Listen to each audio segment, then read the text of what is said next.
There are no accidents. The fact that you're here, listening to these words, in this exact moment, is not random. It is a sign something deep within you has guided you here, because a door has quietly opened inside your awareness. And when that door opens, you cannot mistake it. It feels as if the air itself shifts. The familiar weight of the world no longer feels so solid, so immovable. It begins to reveal its true nature, fluid, responsive, alive to the frequency you are carrying. And so I say this to you gently. The quantum key within you has turned on. It is not something outside of you, not a gift that someone else must hand to you, but something you have always carried, waiting for the right moment to awaken. And that moment is now. For most of our lives, we are taught that reality is fixed, like stone walls around us, and that we are simply travelers, moving through a path already laid out. But the truth, once you allow yourself to feel it, is very different. Reality is not a wall. It is a mirror. It reflects back the vibration you bring to it, the tone you set with your consciousness. Imagine standing before a pond at sunrise. The water is still, like glass, and every movement you make creates a ripple. Your thoughts, your emotions, your state of being. These are the ripples. And the pond, vast and infinite, responds instantly. When the quantum key within you turns on, you begin to recognize this mirror-like nature of existence. Life is not happening to you, it is happening through you. Every word you speak, every silent belief you carry in your chest, every frequency of emotion you release into the air, it is all shaping the reflection you see. That is why some moments feel like déjà vu, why time sometimes bends and stretches, why certain people enter your life as if they have known you forever. These are not coincidences, they are signals that you have begun to tune into a deeper layer of reality, where consciousness itself is the sculptor of form. I want you to picture it this way.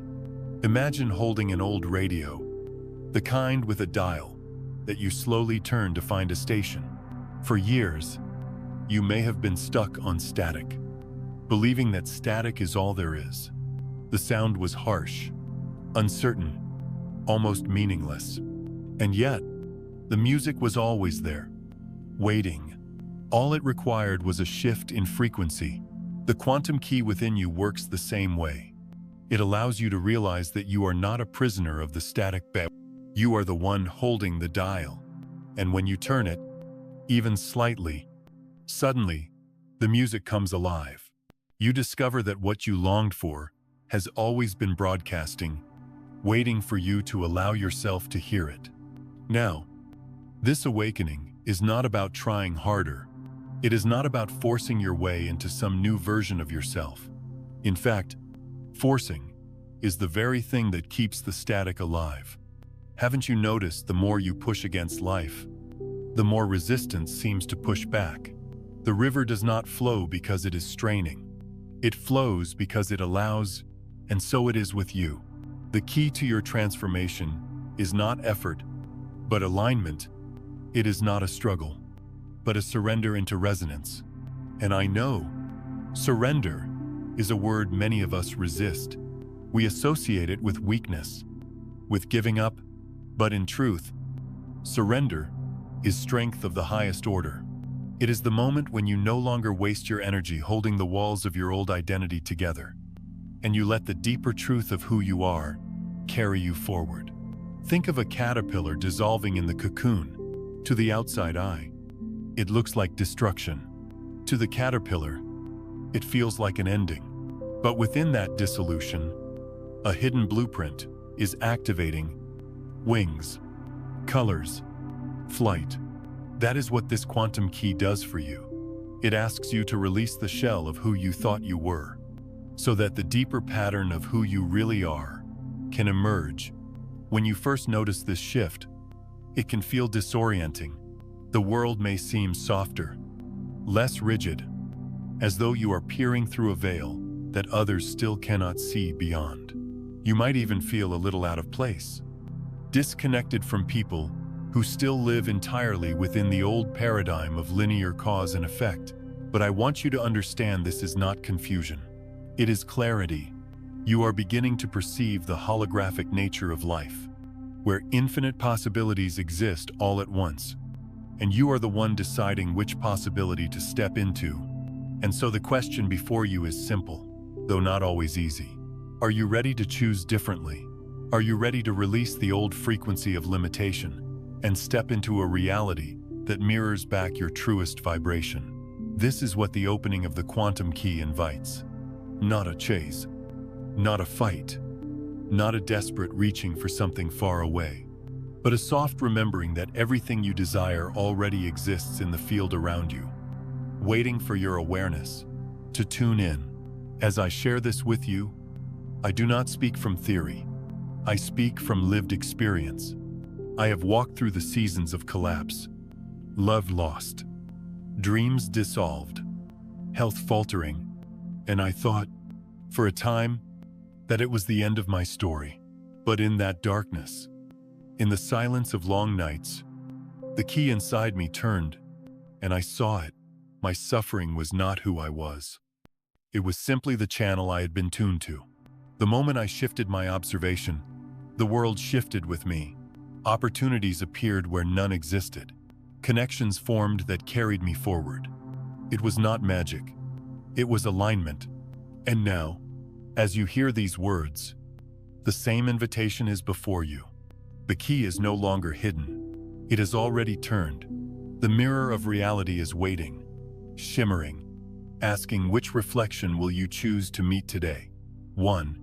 Time is a fluid stream. There comes a moment in your journey when you begin to notice something strange, almost inexplicable. You look at the clock after what felt like a long, full afternoon of thought and reflection, and realize that only a handful of minutes have passed. Other times, you close your eyes for what feels like a brief pause, and when you open them again, hours have vanished into the night. You wonder if you're losing your grip, if something is wrong with your memory or your focus. But I want you to hear this clearly. Nothing is wrong. In fact, everything is right. This is what it feels like when consciousness begins to step outside the rigid walls of linear time. Time, as we've been taught to believe, is like a straight road. You start here, you end there, and every second in between must be counted, measured, and filled. That is how society trains us, to think you are always running late, always behind, always chasing the next minute. And yet, beneath that human illusion lies a deeper truth. Time is not a straight road at all. Time is more like a vast ocean. Some days the waves carry you quickly, and you arrive before you even notice you've begun. Other days, the current slows, and you linger in each moment, as if it stretches endlessly before you. When your awareness begins to expand, you start to taste this truth. You are no longer trapped on the straight road. You are learning how to float, how to sail, how to glide with the currents of time itself. You discover that you can lengthen or shorten your experience of a moment, not by controlling the clock, but by shifting the state of your consciousness. Think back to childhood. Remember how endless summers felt. A single day could hold entire adventures playing outside, running through fields, laughing until dusk, then falling asleep under the stars. That day, in memory, feels like a lifetime. Why? Because you were fully present. You were not glancing at the clock, not worrying about tomorrow. You were immersed. And when you are immersed, time expands. Now compare that to adulthood, when years slip by, almost unnoticed. You work, you repeat routines, you drift through habits without awareness. Suddenly, 5 years are gone, and you wonder where they went. The difference is not in the clock, it is in the quality of your attention. This is the secret of time. As a fluid stream, the more present you become, the more elastic time becomes. I have lived through seasons where every hour felt like a burden, where days dragged like heavy chains.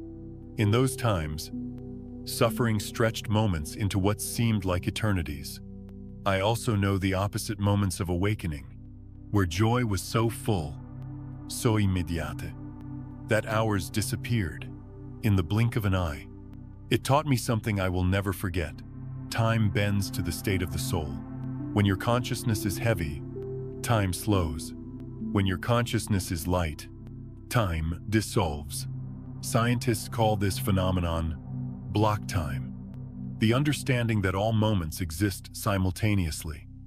Like pages of a book already written, your consciousness flips between those pages, not always in sequence, not always predictably. When the key within you activates, you begin to sense this directly. You no longer believe that yesterday is gone forever, or that tomorrow has yet to arrive. You begin to feel that yesterday, today, and tomorrow are all right here, accessible in this eternal now. It is unsettling at first. You may wonder, if all time exists at once, then what does it mean to make choices, to move forward, to grow? But here lies the beauty. Growth is not about walking a straight road from point A to point B. Growth is about shifting which page, which chapter, which version of reality your awareness chooses to rest upon. In one chapter, you are weary, limited, bound. In another, you are alive, free, expansive.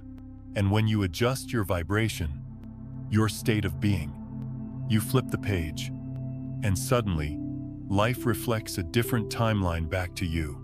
I often use the image of a river when I talk about time. Imagine standing by the water's edge. The river flows, steady and endless. You can step into the shallow, and the current will move slowly around your ankles. Or you can wade deeper, and suddenly, the force carries you faster, pulling you forward with little effort. Both are the same river, yet your experience of speed, of flow, of presence changes depending on how you meet it. Time is like that. It does not move at a single fixed pace. It responds to the depth of your awareness. You may already have noticed how your emotions affect your sense of time. When you are anxious, 5 minutes feel like an hour. When you are joyful, an hour feels like 5 minutes. That is not illusion. That is your consciousness stretching or compressing the stream of time according to your vibration. And as you continue on this journey, you realize that you can consciously participate in this process. You can choose to expand time when you need space, when you need rest. You can choose to contract time when you are aligned, when manifestation is flowing quickly into form. I cannot tell you how many times I have seen this in my own life. There were moments when I faced impossible deadlines, when logic said there was no way to finish in time.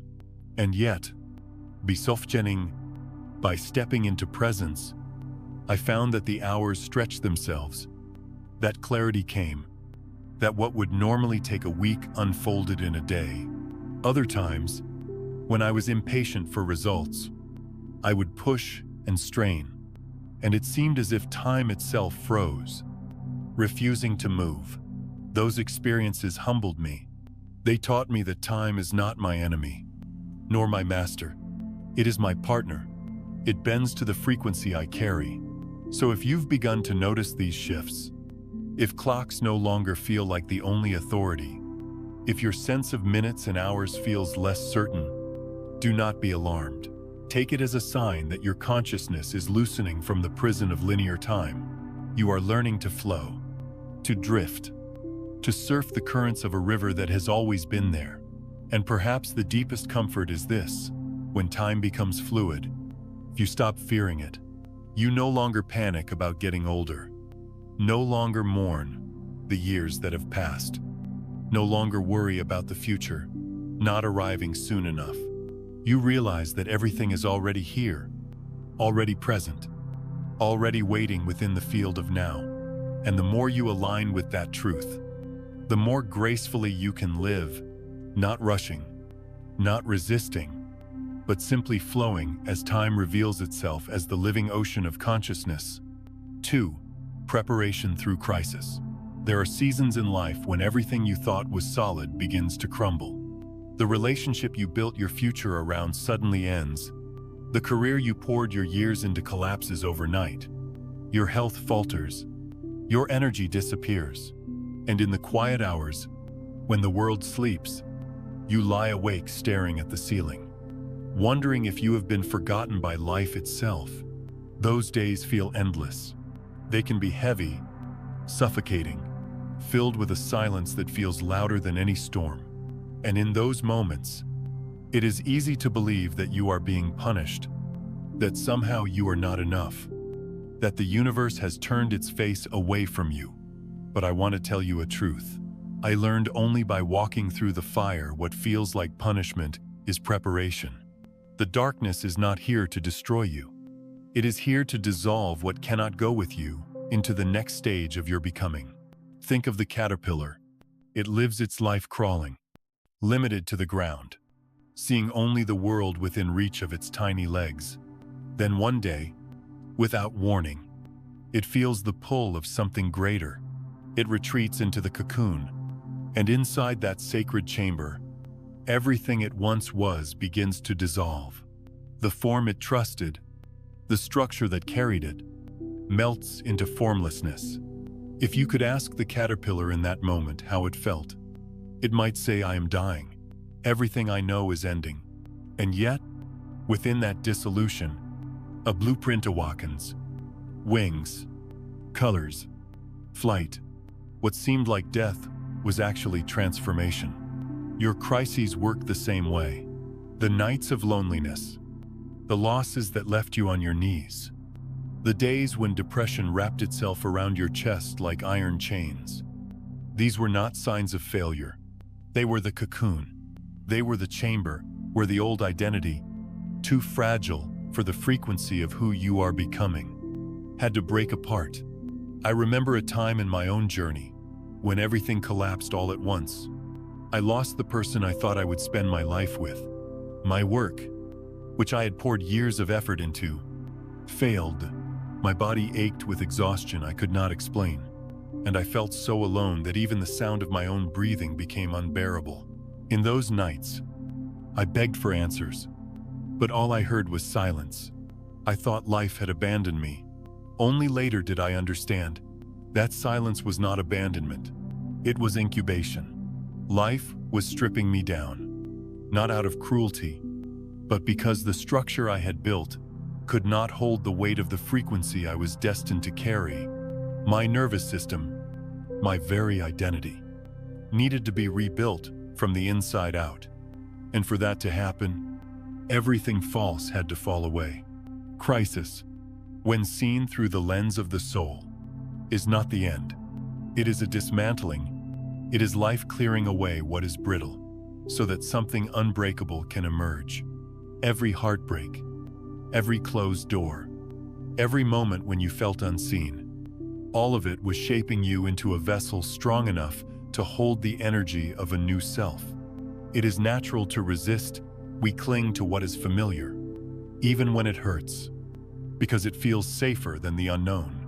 But if you look back, you will notice something. The moments of deepest despair were also the moments that cracked you open. Without those cracks, the light of awareness could not have entered. Without those endings, you would never have discovered the beginning that awaited you. When you are inside the cocoon, you cannot yet imagine wings. The caterpillar does not know it is becoming a butterfly. It only knows that everything it identified as me is dissolving. And yet, the intelligence of life knows. The blueprint is already encoded. So it is with you. You may not see the design. You may not understand why the losses came when they did.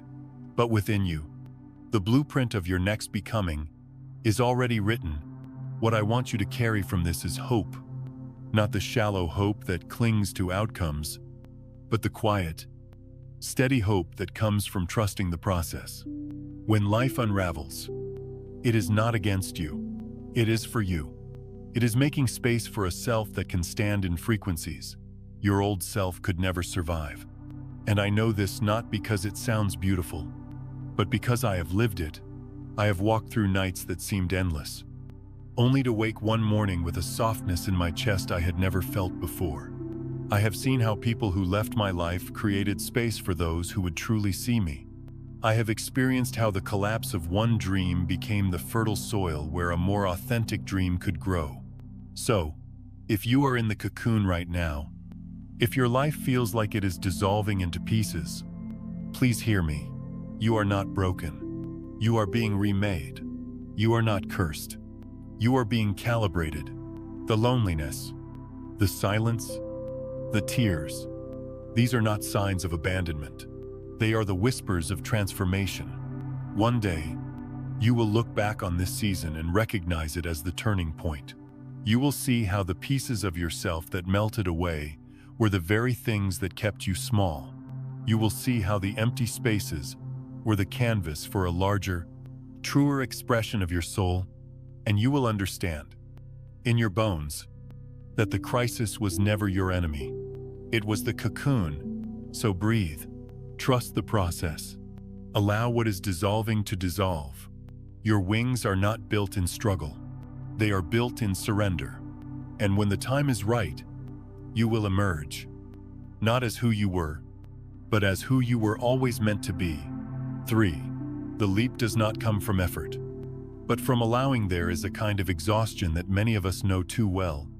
The exhaustion that comes from years of striving to fix ourselves, striving to prove our worth, striving to push against the invisible wall between where we are and where we long to be. We are taught from childhood that if we just work harder, if we just try with more force, we will eventually break through. And so we carry this belief into our spiritual lives as well. We think that awakening is something we must wrestle from the hands of the universe. That transformation is earned through blood and sweat, as though our souls were athletes training for a race. But the deeper I have traveled, the more I have discovered this truth. The leap is not born of effort. It is born of allowing. You see, effort belongs to the world of control. It is the mind saying, I must bend life to my will. And the mind, with all its noise and tension, tries to pull at the strings of reality, like a child tugging at the roots of a flower, thinking that with enough force the blossom will open. But blossoms do not open through force. They open through timing, through sunlight, through the quiet miracle of alignment. No amount of effort from the seed can make the flower bloom before its season. And yet, when the conditions align, blooming is inevitable. The same is true for you. The leap into a higher frequency, the shift into a new dimension of self, does not happen because you strain for it. It happens when you soften, when you release the grip, when you let go of the struggle and allow yourself to be carried into alignment. I often use the image of an old radio because it is so simple yet so precise. Imagine you want to hear your favorite song. You cannot demand that the radio create the song for you. You cannot shout at the static until it transforms into music. The music already exists, already playing across invisible waves in the room. Your task is not to fight. Your task is to tune, to gently move the dial, to listen closely, to adjust until the signal comes through. And then, without effort, the song is there. The quantum leap works the same way. You are not creating a new reality through struggle. You are tuning your consciousness to the frequency of a reality that already exists. The moment you allow the static of fear and resistance to quiet, the signal of your desired reality becomes clear. It was always there. You were simply tuned elsewhere. This is why trying harder often makes things worse. The more you push, the more static you generate. You feel frustrated because you cannot force life to bend to your timeline. You feel despair because no matter how much you affirm or visualize, the breakthrough doesn't arrive on command. But can you see? It is not that the breakthrough is absent. It is that effort itself creates interference. It is like thrashing in water when you are trying to float. The more you struggle, the more you sink. But the moment you surrender, The water holds you. The moment you trust, you float without trying. Allowing is not the same as doing nothing. Allowing is a deep participation with life, but from a place of flow rather than force. It is aligning your breath with the rhythm of the universe instead of holding your breath and demanding the world match your pace. It is letting the river carry you instead of paddling upstream until your arms give out. I remember a time in my life when I pushed so hard for change. I wrote lists of goals, to repeated affirmations until my voice went hoarse, stayed up late into the night, trying to manifest through sheer willpower. And the more I tried, the emptier I felt. The gap between where I was and where I wanted to be only grew larger. It wasn't until I reached the end of my strength, until I whispered, "I cannot do this anymore," that something shifted. In that surrender, I stopped fighting. And when I stopped fighting, life finally had space to move. Opportunities began to appear, not because I forced them, but because I had finally allowed myself to align with them. There is a paradox here. We think letting go means losing control, but in truth, it is the only way we gain it. Not control in the sense of domination, but control in the sense of harmony. A dancer does not control the music, yet, by surrendering to its rhythm, they move in perfect timing. A sailor does not control the wind, yet by adjusting the sail, they travel across oceans. In the same way, you do not control the quantum field. You align with it. You tune into it. You let yourself be guided by it. And when you do, you discover that the leap is effortless, not because it is small, but because it is natural. The butterfly does not struggle to grow wings. It simply allows the blueprint within to unfold. The sun does not strain to rise each morning. It simply follows its path. The tree does not force its fruit to appear. It ripens in season. Why then? Do you think your soul is any different? Allowing asks something that effort never can trust. Trust that the reality you seek already exists. Trust that the frequency of your desired life is already broadcasting, waiting for you to hear it. Trust that you do not need to fight your way there, because you are already connected to it. And when that trust deepens, when resistance dissolves, the leap happens in a breath.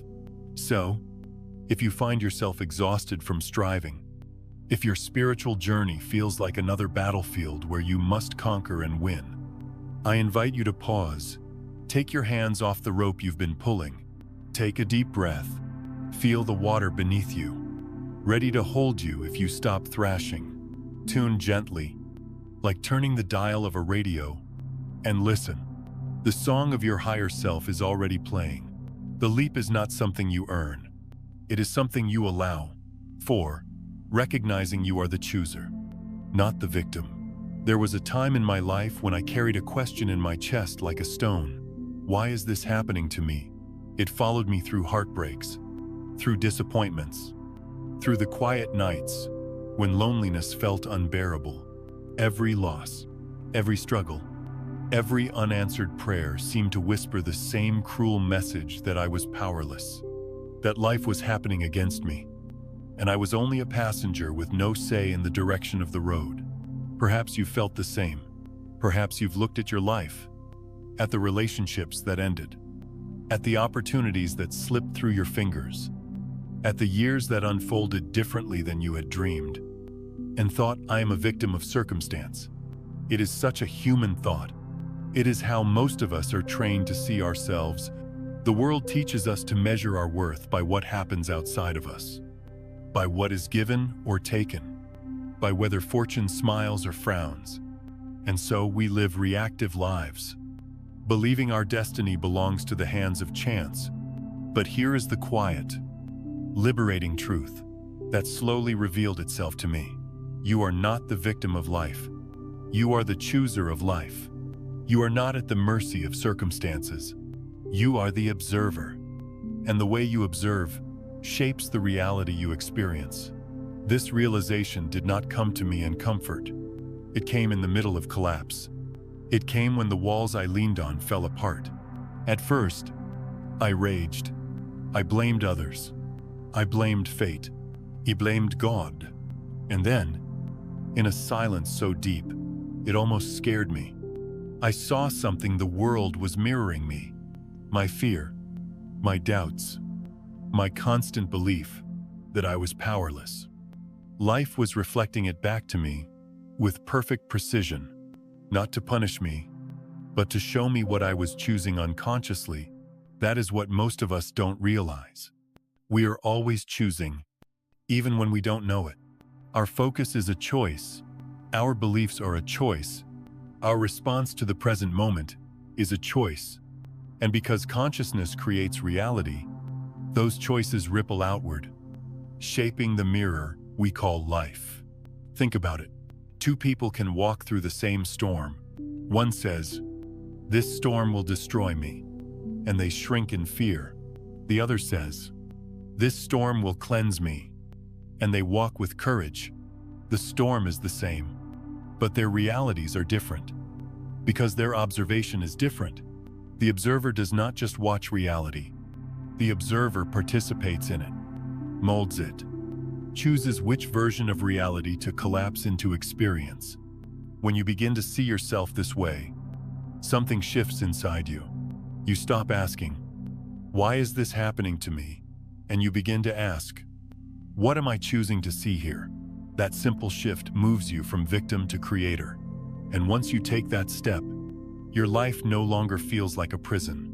It begins to feel like a canvas. I remember one morning, after months of bitterness, I sat alone with my coffee. The world outside was the same.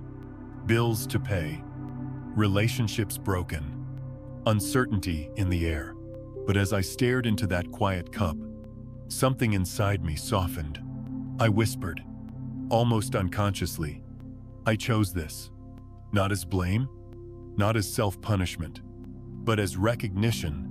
I chose, through my focus, through my vibration, through my unconscious agreement, to stand in this reality. And if I chose this, I could choose differently. That thought was like a key turning in a lock. Suddenly, the weight of being a victim fell away. For the first time in years, I felt free. Not because the outside changed. It didn't. Not at first. But because I remembered my role. I remembered that I was the one holding the brush. That is the power of the observer. You do not wait for life to choose for you. You choose the lens through which you meet life. And the lens shapes what life shows you. Of course, this does not mean denying pain. It does not mean pretending everything is perfect when it hurts. No, it means seeing the pain as part of the canvas too, and choosing how to meet it. Will you meet it as a victim, shrinking and asking why me, or will you meet it as a creator, saying, "This too is part of my becoming, and I choose to let it grow me"? When you begin to live from this place, you notice miracles. The same situations that once felt like cages become doorways. The same hardships that once broke you become teachers. You see that life is not against you. Life is responding to you. And as you shift your observation, life shifts. In return, this is the essence of the quantum leap, recognizing that you are the chooser. Every possibility already exists in the field. A version of you is struggling. A version of you is thriving. A version of you is at peace. Which one do you experience? The one you choose to observe. And the moment you understand this, the question changes forever. No longer, "Why is this happening to me?" But instead, "What reality am I choosing now?" It sounds simple, and in truth, it is simple. But simplicity does not mean it is easy. It takes courage to stop blaming the world and to take responsibility for your choice of observation. It takes humility to admit that sometimes we have chosen fear, chosen doubt, chosen limitation. But it also brings an incredible freedom. If you can choose fear, you can choose love. If you can choose despair, you can choose hope. If you can choose to see yourself as a victim, you can also choose to see yourself as the creator. So I say this to you. With all the gentleness, I can, you are not powerless. You never were. The power to choose has always been yours. And the leap you are waiting for will not come from fighting the world into submission. It will come from remembering who you are, the observer, the chooser, the consciousness shaping experience with every breath. The question is not whether life will choose for you. The question is, which version of life will you choose today? 5. The signs of transformation. There are moments when life begins to whisper to you in ways that words cannot capture. You notice it first in your dreams. They become richer, more alive, more real than the hours you spend awake. You wake from them with the lingering feeling of having touched another world. Colors brighter, conversations more meaningful, even the air itself filled with a truth you cannot quite explain. And though your mind may dismiss it as just a dream, your heart knows better. Something is shifting. Then, there are the coincidences, except they no longer feel like coincidences at all. You think of someone you haven't seen in years, and your phone rings with their voice on the other end. You ask a quiet question in your heart, and within hours, the answer arrives in the most unexpected way. Through a book falling open on the right page, through a stranger's words, through a song on the radio. The timing is too precise to ignore. It feels as though life itself is arranging the pieces, guiding you step by step. And perhaps most deeply, you begin to feel the emotions of others in ways you never did before. You walk into a room, and before anyone speaks, you sense the heaviness, or the joy, or the quiet ache hidden beneath their smile. Sometimes it feels overwhelming, as though your own body has become an instrument tuned to invisible vibrations. Other times, it feels like a gift, a reminder that we are more connected than we ever realized. These are not random experiences. They are signs of transformation. They are evidence that your nervous system, your entire being, is adjusting itself to become a living antenna for the quantum field. When I was younger, I thought awakening would look dramatic.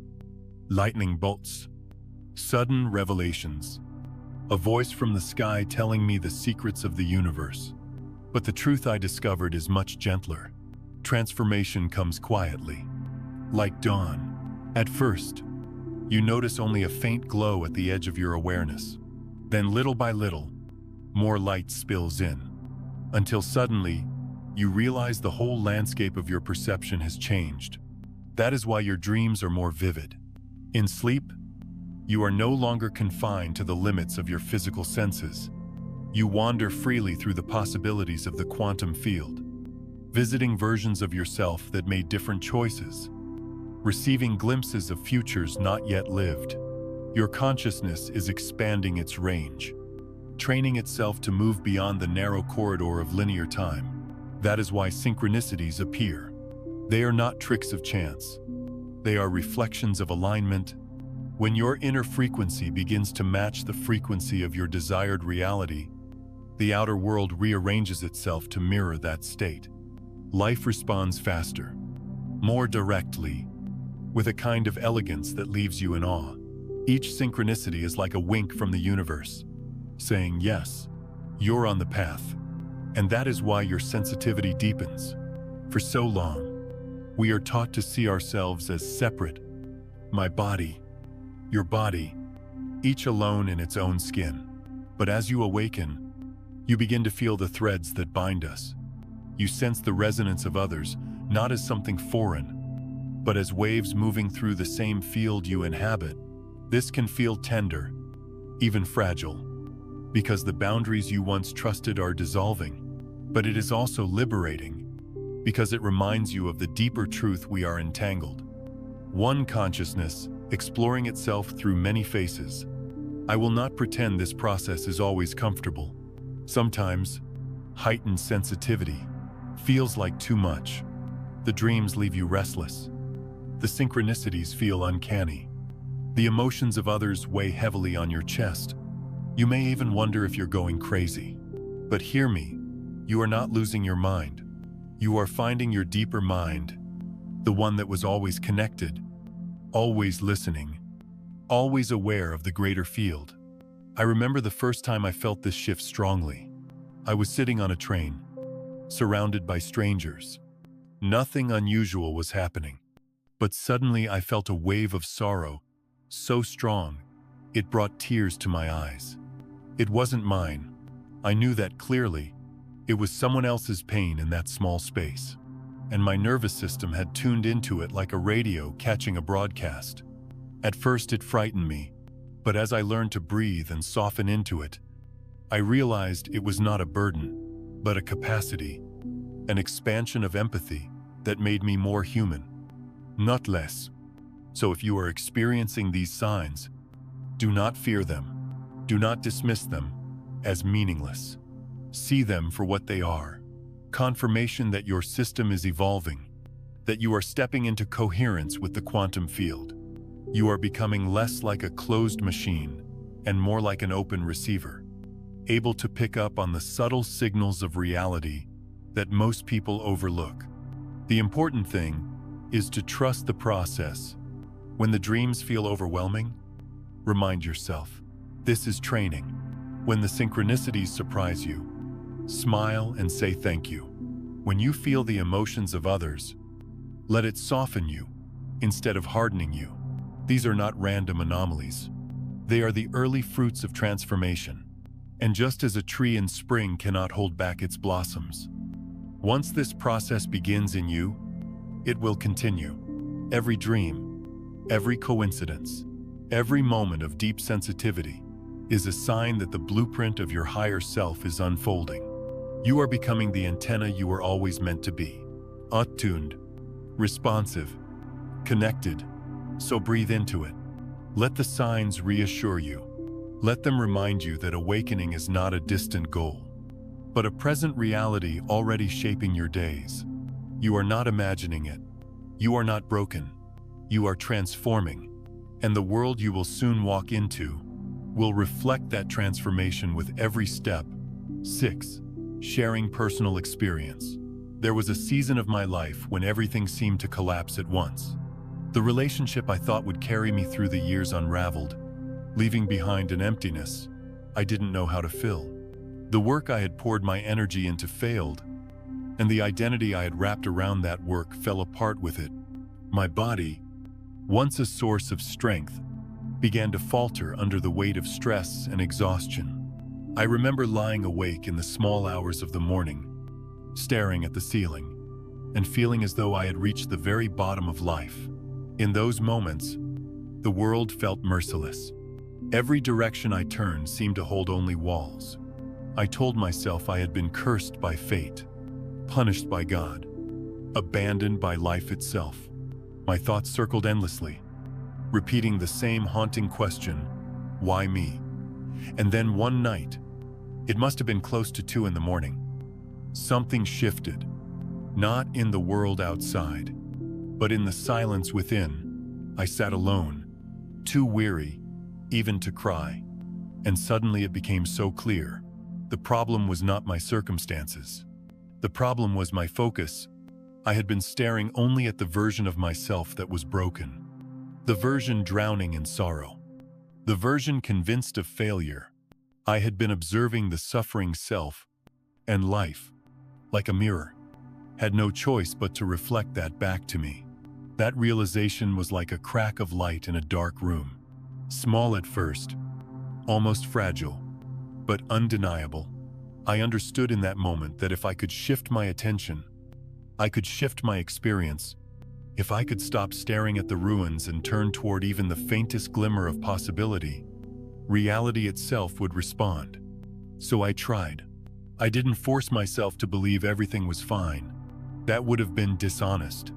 But I asked myself, what if there is another version of me here? A version not defined by loss, but by resilience. A version not trapped in endings, but already stepping into new beginnings.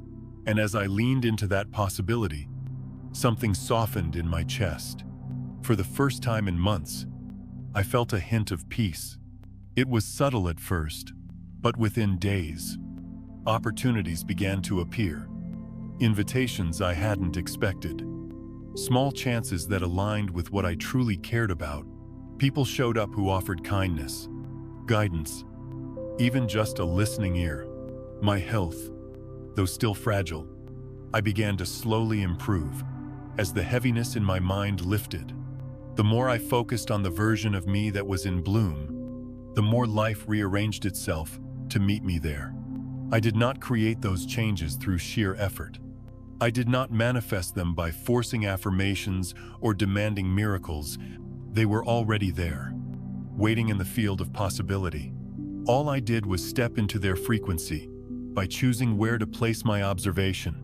Looking back, I see that what felt like the end was really the turning point. The collapse was necessary because it stripped away the illusion that I was powerless, that I was only the victim of life's blows. It taught me that my awareness is the true lever of transformation. By shifting the lens, I stepped into a different version of reality that had always been available. I want to be honest here. It wasn't a perfect instant cure. There were still days when the old sorrow tried to pull me back, when the pain of what I had lost echoed in my chest. But even in those moments, I had learned something that could never be unlearned. I was not trapped. I was the chooser. And if I had the power to choose despair, I also had the power to choose growth, to choose healing, to choose alignment. That simple shift changed everything. It changed the way I saw myself, the way I moved through challenges, the way I related to others. I no longer asked, "Why is this happening to me?" Instead, I asked, "What version of myself am I observing right now?" That question became a doorway, one I could walk through at any moment to return to alignment. The truth is, there will always be versions of you available: the hurting one, the thriving one, the fearful one, the courageous one. All of them exist in the field, and what you experience depends on which version you choose to observe. That is what I discovered in the quiet hours when I thought I had nothing left. And maybe you, listening now, are in your own season of collapse. Maybe you feel like everything is slipping through your fingers, like the life you knew is gone. If that is you, I want you to hear me clearly. You are not at the mercy of circumstance.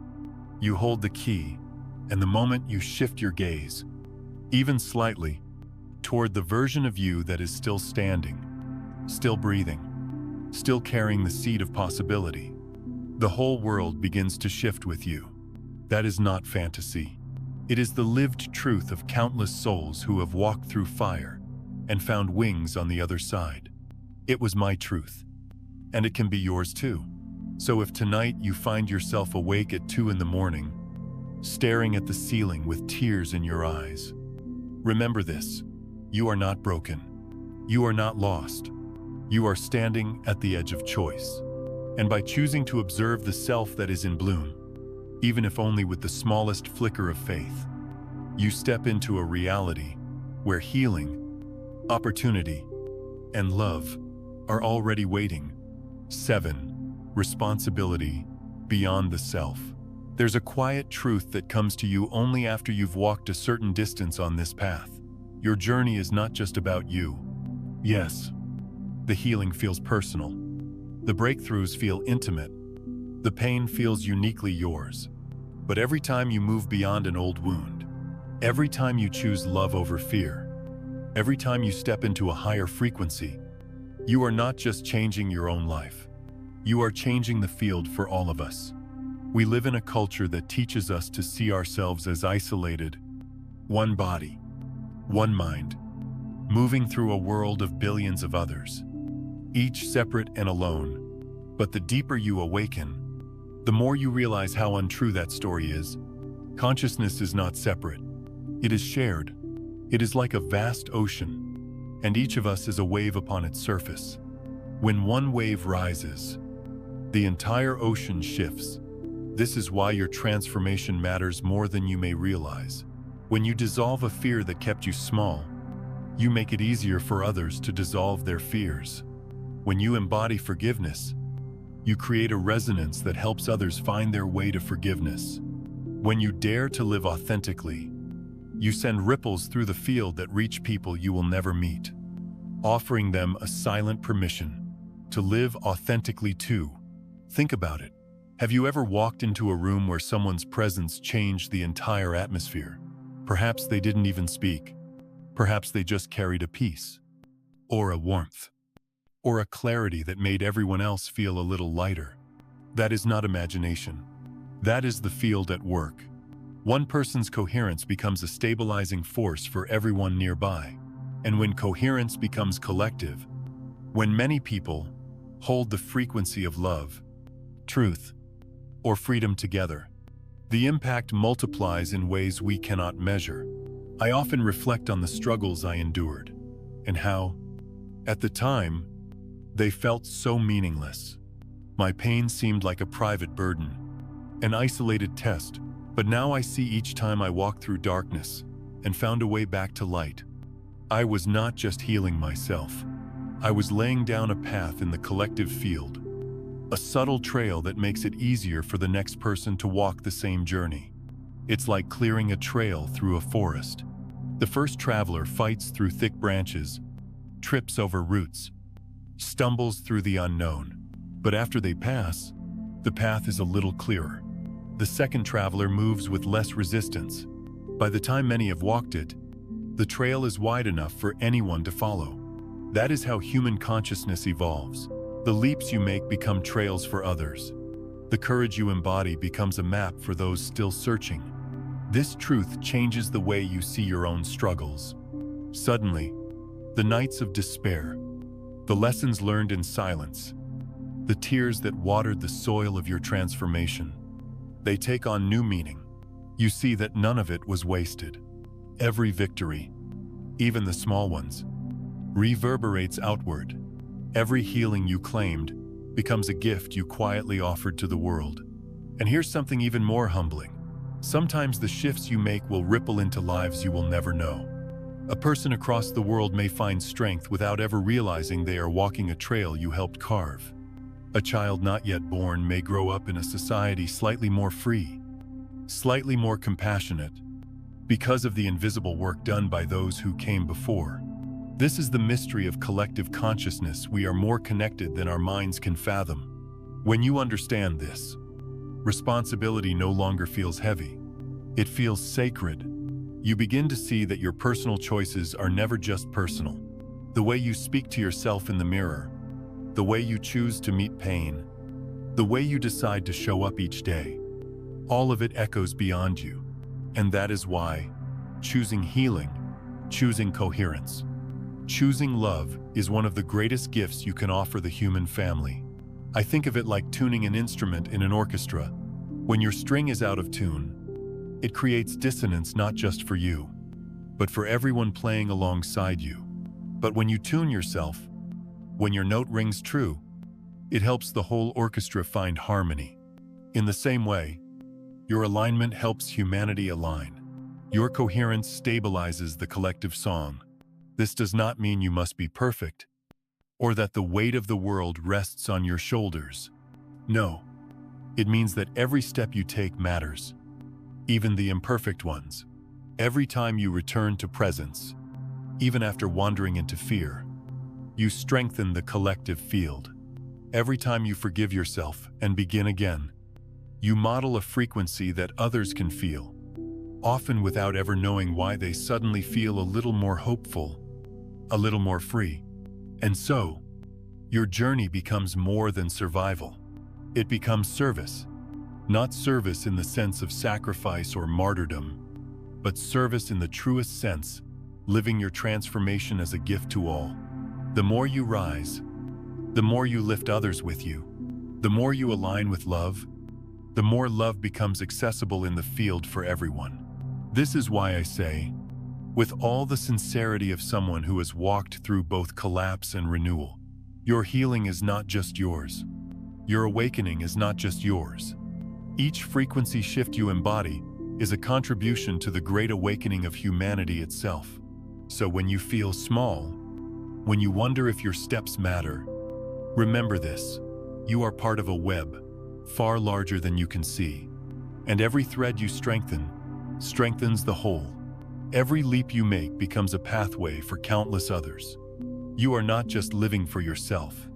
You are participating in the evolution of us all. 8. The power of collective resonance. There is a limit to what one person can carry alone, even when they are deeply awake. A single candle shines brightly in the dark. Yes, but when many candles are lit together, the darkness itself retreats in ways that a single flame never could. This is the essence of collective resonance, when individual consciousness, each tuned to truth and love, begins to synchronize and form a field greater than the sum of its parts. We have all felt glimpses of this, even if we didn't have words for it. Think of sitting in a gathering where everyone is quietly united in prayer, or meditation, or even just silence. The room itself seems to hum. The air feels different. You sense a presence larger than any one person, as if the walls have dissolved and something vast has entered. That is not imagination. That is resonance. It is what happens when hearts beat in harmony, when minds soften into the same rhythm, when souls align without effort. On your individual journey, you have already tasted the power of coherence. You've seen how your own alignment can shift your reality, how inner peace creates outer clarity, how presence reshapes the way life responds to you. But now imagine what happens when dozens, hundreds, even thousands of people step into that coherence together. The field magnifies. The ripples spread wider. It is no longer just a personal shift. It becomes a force that can touch the collective fabric of reality. Science has begun to catch hints of this truth. Studies have shown that when groups of people meditate on peace in a city, the crime rate drops. When groups pray with sincerity, healing accelerates in ways medicine cannot fully explain. These are not accidents. They are glimpses of what becomes possible when individual frequencies align into one shared field. But beyond the studies, beyond the data, there is the felt sense, the lived experience. I remember sitting in a small circle once, just a handful of us gathered in someone's living room. We were not doing anything elaborate. We simply sat in silence, breathing, holding the intention of compassion. Within minutes, I could feel it. The atmosphere thickened, but not with heaviness. It was dense with presence. My chest loosened, my thoughts quieted, and tears rolled down my face without reason. I felt healed by something larger than myself, something we had created together. This is the next step in our evolution to move beyond personal coherence into collective coherence. To realize that while healing yourself is essential, it is not the end of the path. When enough of us come together, coherent and awake, the field we generate can heal not just individuals but the spaces we inhabit. The very land responds. The environment itself becomes more balanced. There are stories of communities coming together in collective prayer, and rain falling in places struck by drought. There are moments when the resonance of many has shifted the tide of history, even if quietly, without credit. And here's something even more astonishing. Collective resonance has the power to open portals of knowledge that one person alone cannot access, just as a choir can sing notes that no solo voice could sustain. A group aligned in frequency can touch timelines and truths that remain hidden from the isolated seeker. Wisdom that has been stored in the fabric of consciousness for ages can suddenly emerge when the right resonance is struck together. It is as though the universe itself leans in, responding to the harmony of many souls, vibrating as one. Of course, we must be careful not to romanticize this. Collective resonance does not mean crowds chanting blindly, or people losing themselves in groupthink. That is not coherence. That is noise. True resonance comes when individuals, each rooted in their own inner alignment, bring their frequencies together without losing their authenticity. It is not conformity, it is harmony.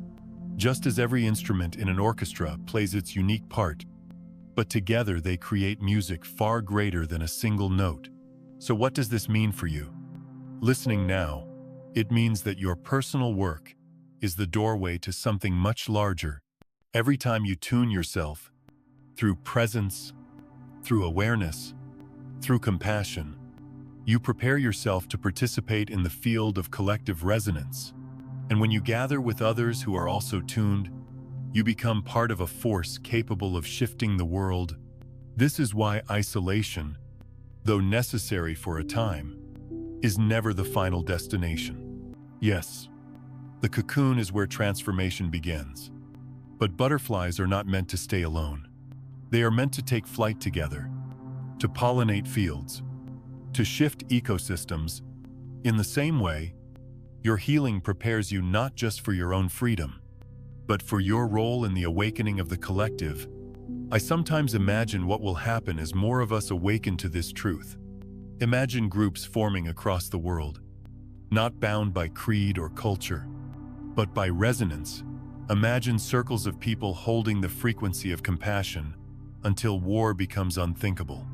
Imagine communities aligning with gratitude until scarcity dissolves into abundance. Imagine children growing up not in fields of fear, but in fields charged with love, because their parents and grandparents chose to gather in coherence. This is not fantasy. It is the natural unfolding of what happens when we remember that consciousness is shared. One person can change themselves, but together, we can change the field. Together, we can touch the patterns of nature, heal the wounds of the earth, and call forth wisdom that has been waiting for us since the beginning of time. So the invitation is this: do not stop at personal awakening. Step into the power of collective resonance. Find the others. Gather, even if it is just 2 or 3. Align your hearts, your breath, your awareness, and watch as the field around you shifts in ways you once thought impossible, because the truth is simple. Though profound alone, you are a flame. Together, we are a sunrise. 9. Your true nature. You don't need to become someone else. For much of my life, I believed transformation meant becoming someone entirely new. I thought freedom would come when I erased my flaws, when I worked hard enough to outgrow my limitations, when I finally achieved the version of myself I had built up in my mind. And so I ran, chasing goals, chasing approval, chasing an image of who I thought I needed to be. But the harder I chased, the further away peace seemed to move. It was as if the horizon kept receding. No matter how fast I walked, I believed I was progressing. But in truth, I was only moving further away from myself. The breakthrough came not in a moment of triumph, but in the quiet collapse of exhaustion. I had done everything I could to become better, and still the emptiness remained. And in that stillness, a whisper arose inside me, softer than thought, but more real than anything I had ever known. You do not need to become someone else. You only need to remember who you are. At first, I resisted. How could that be? My whole life had been a story of striving to prove, striving to fix, striving to earn. The idea that I was already enough felt like a lie. But the more I listened, the more I saw, beneath the layers of fear, beneath the scars of failure, beneath the noise of the world, there was a presence untouched, unbroken, whole. That presence was me. It had always been me. This is the paradox of awakening.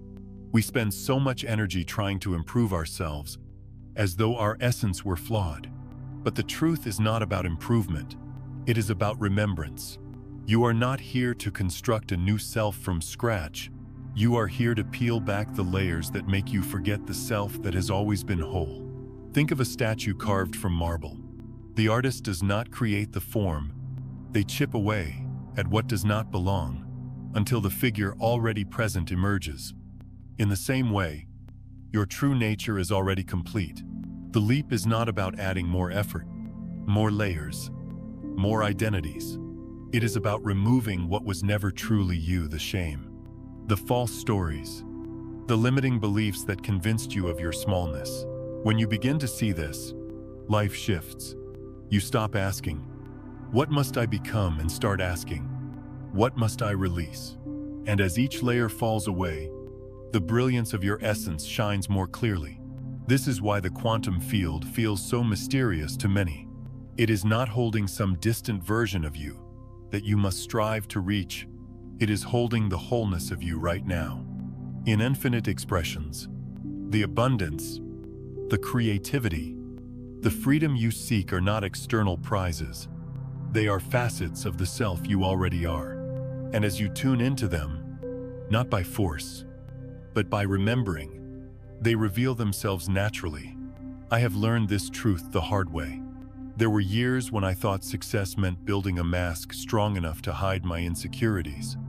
I thought love meant reshaping myself into what others wanted. I thought healing meant denying the parts of me that hurt. But every mask eventually cracked. Every performance left me emptier. Every denial grew heavier. It wasn't until I let the masks fall, until I stopped running from the hurting parts, until I faced myself with gentleness, that I discovered what had been there all along, a self that did not need fixing, only remembering.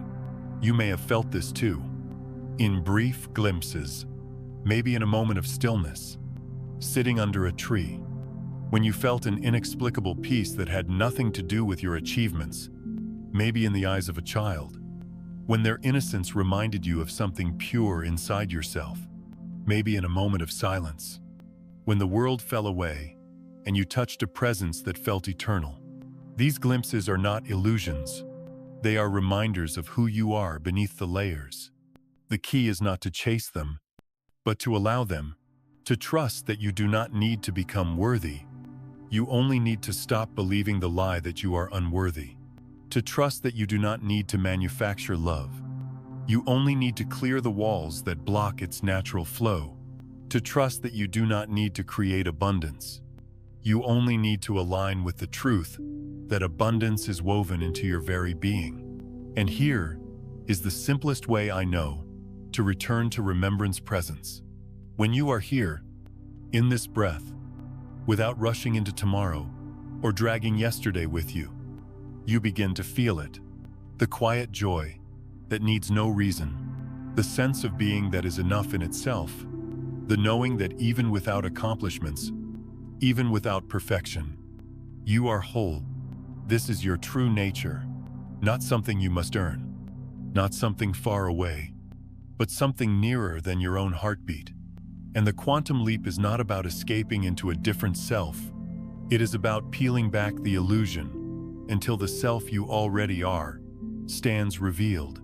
So if you feel weary from striving, if you feel lost in the endless pursuit of becoming, let me tell you this. From my own scars, you can stop. You can rest. You are not a project to be completed. You are a presence to be remembered. The leap you long for will not make you someone else. It will return you to yourself. And when you remember who you are, infinite, creative, unbroken, you will see that nothing was ever missing. You were only looking through the wrong lens. So take a breath, lay down the weight of becoming the cripe, and remember, the key has already turned. Will you walk through? The key has already turned on inside of you. The question is no longer whether it exists, or whether you are worthy of it. The only question left is this: will you use it, or will you let it sleep? For too long, many of us wait. We tell ourselves that life will begin when the right circumstances arrive, when we finally heal enough, when someone else gives us permission. We wait for signs, for proof, for guarantees. But the quantum leap does not require waiting. It does not demand you prove yourself worthy. It does not ask you to perform or to struggle. It only asks you to tune your frequency and allow yourself to align. You see, every moment is an act of choice. Every thought you entertain, every breath you take in awareness, every vibration you release into the field, these are choices. And each choice opens a doorway. Some doors lead to repetition, to old patterns, to the same story told again and again. Other doors open to transformation, to possibility, to futures not yet lived. The leap is not about waiting for the perfect door to appear. It is about realizing the doors are always here, and you are the one who decides which to walk through. When you remember this, life becomes less of a burden and more of a canvas.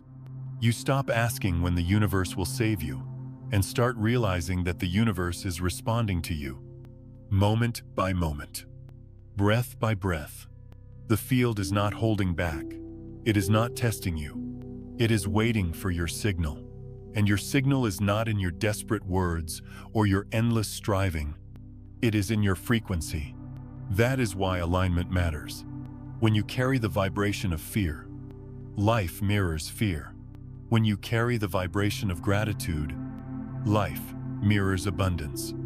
When you soften into trust, doors open where walls once stood. This is not magic in the sense of tricks and illusions. It is magic in the truest sense, the natural law of resonance. And here is the most humbling part. Your choices do not affect only you. Each moment you align with your truest self.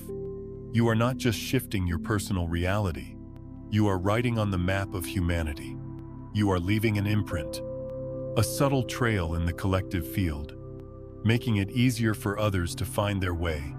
Every act of courage you embody becomes a light for someone still walking in the dark. Every healing you claim becomes a permission slip for others to heal. Every leap you take adds to the momentum of our shared evolution.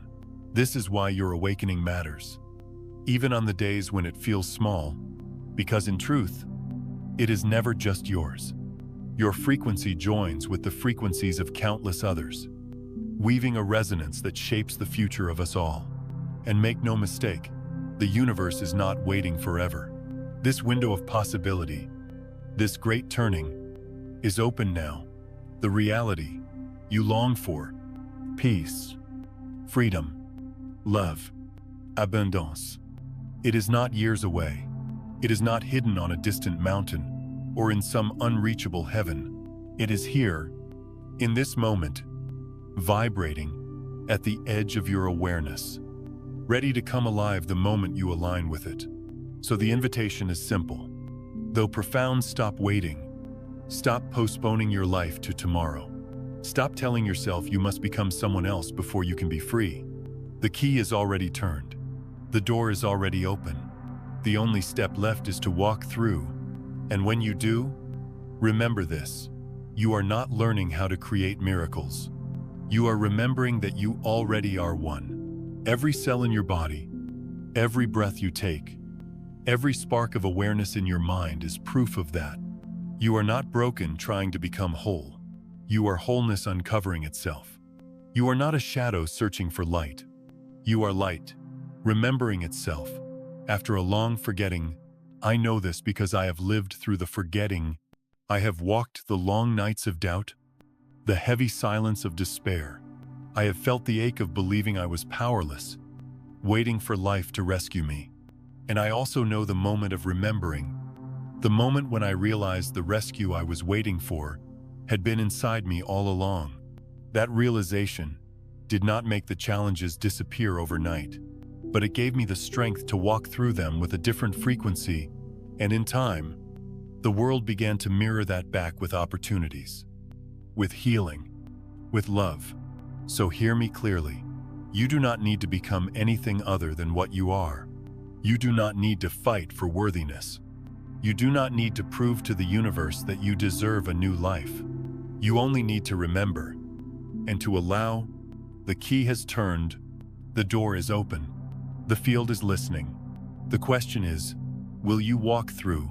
Because the leap does not wait for tomorrow. It begins now. In this breath, in this heartbeat, in this quiet choice, to align with who you already are.